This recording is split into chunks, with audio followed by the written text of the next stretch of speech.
Kami ay nakakatipon ngayon, O Diyos, para kayo po ay aming patuloy na purihin, dakilain po at sambahin sa aming mga buhay, Lord. At salamat po sa kalusugan, kalakasan. Patuloy niyo pong ipinagkaloob sa amin, O Lord God. Salamat po sa inyong mga biyaya at pagkapala, Panginoon, na patuloy niyo pong ipinagkaloob sa amin at patuloy po namin tinatamasa sa araw-araw po namin buhay, O Lord God.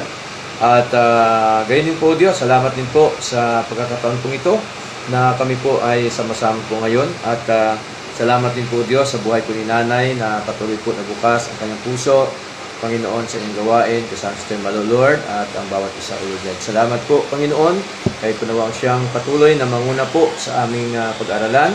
At nawa ang Banal mong Espiritu ang siyang magturo po sa amin at magbukas po ng aming mga puso, Lord, sa inyong po mga salita, at nawa kami po inyong busugin, Panginoon, ng inyong mga aral, ng inyong mga salita, Panginoon, upang sa ganun, O Diyos, kami po, Panginoon Lord, ay maging matatag at lumago, Panginoon, sa inyong pong mga aral, O Diyos. Salamat po, patuloy mo kaming turuan sa respeto po ng mga buhay, ganyan po, O Diyos, sa inyong mga aral po, O Diyos. Salamat po sa pangalan po ni Jesus.